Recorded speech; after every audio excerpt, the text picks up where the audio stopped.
Hi everyone and welcome back to my channel. आज मैंने small cap और mid cap के ऊपर ये वीडियो बनाई है। अगली वीडियो में इसका सेकंड पार्ट में मैं आपको ये बताऊंगी कि अगर आप ज़्यादा रिस्क नहीं लेना पसंद कर रहे हैं, यानी कि स्मॉल कैप और मिड कैप में अपना पैसा नहीं डालना चाह रहे हैं, तो आप इंडेक्स फंड और ब्लू चिप कैटेगरी और लार्ज एंड मिड कैप या फिर फ्लेक्सी कैप में से कौन से फंड सिलेक्ट कर सकते हैं। तो ये मेरा पार्ट 1 वीडियो होगा। पार्ट 2 में मैं आपको दूसरे फंड रिकमेंड करूंगी। तो यहाँ पे HDFC स्मॉल कैप के बारे में मैं आपको बताती हूँ कि इसका रोलिंग रिटर्न अगर हम देखें तो लास्ट 1 ईयर का है 38.5, 3 ईयर का 42% और 5 ईयर का है 18.77। तो मैं अगर कंसिडर करती हूँ कि मुझे लंबे टाइम में अगर 18% के आसपास का रिटर्न मिलता है इस फंड में, तो मेरा इन्वेस्टमेंट कितना अप्रॉक्सीमेटली हो सकता है।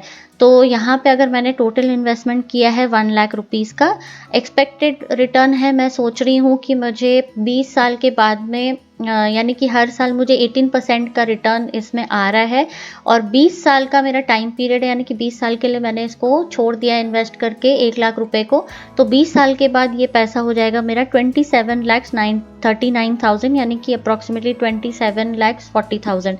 अब ये जो मैं आपको बता रही हूँ ये एक अप्रॉक्सीमेट फिगर है। 18% का हो सकता है, +2 ±2, ज़्यादा भी हो सकता है, कम भी हो सकता है, बट अप्रॉक्सीमेटली आपको इतना रिटर्न देखने को मिल सकता है। क्योंकि एक स्मॉल कैप कैटेगरी है तो हम इतना रिटर्न लॉन्ग टर्म में एक्सपेक्ट कर सकते हैं। अब मैं क्वांट स्मॉल कैप की बात करूं तो क्वांट स्मॉल कैप के जो फंड्स हैं वो बहुत ज़्यादा रिस्की हैं। तो हाई रिस्क और हाई रिटर्न वाला जो कॉन्सेप्ट है यहाँ पे बहुत फिट बैठता है, क्योंकि यहाँ पे फंड्स जो हैं बहुत हाई रिस्क वाले भी हैं, बट हाई रिस्क के साथ साथ उसमें हाई रिटर्न्स भी अपनी कैटेगरी के जो फंड्स हैं उससे काफ़ी ज़्यादा हाई रिटर्न भी जनरेट करके दिया है।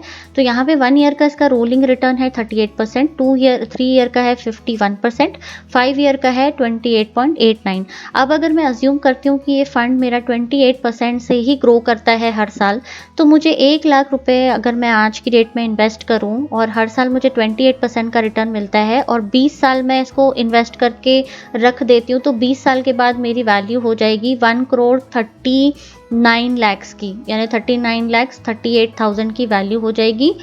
उसके बाद Motilal Oswal mid cap fund है, ये भी बहुत अच्छा फंड है मिड कैप कैटेगरी में। मैंने अपने लास्ट वीडियोस में भी सजेस्ट किया है। मोतीलाल ओसवाल के लास्ट 1 ईयर के रोलिंग रिटर्न है 26.45, लास्ट 3 ईयर्स के 38% और 5 ईयर के 19%।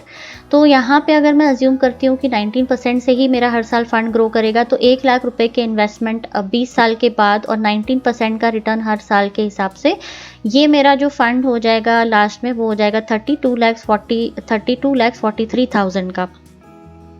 अब लास्ट में मैं बात करती हूँ HDFC मिड कैप अपॉर्चुनिटीज़ की। इसका लास्ट 1 ईयर का रोलिंग रिटर्न है 32.74, 3 ईयर्स का है 35% और 5 ईयर का है 17%।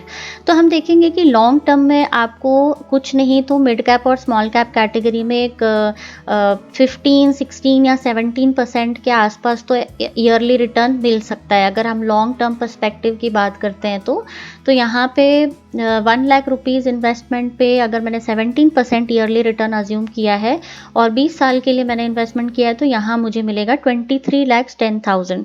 तो अभी मैं सारी जितनी भी हमारी वैल्यूज़ है उसको मैं ऐड कर देती हूँ। तो यहाँ पे टोटल इन्वेस्टमेंट मैंने 4 फंड में किया हुआ है 1 लाख रुपीज़ का, तो टोटल मेरा कॉस्ट ऑफ इन्वेस्टमेंट हो गया 4 लाख का। मैंने टाइम पीरियड चूज़ किया है 20 ईयर्स का, यानी 20 साल मैंने इन्वेस्टमेंट करके छोड़ दिया है, रख दिया है। उसके बाद मेरा जो टोटल वैल्यू होता है वो होता है 2,22 लाख का। तो इसी तरह से आप देख सकते हैं कि पावर ऑफ कंपाउंडिंग जो होता है, और अगर हम एक लंबे टाइम के लिए इन्वेस्टमेंट करते हैं लमसम, तो हम कितना बड़ा कॉर्पस इकट्ठा कर सकते हैं।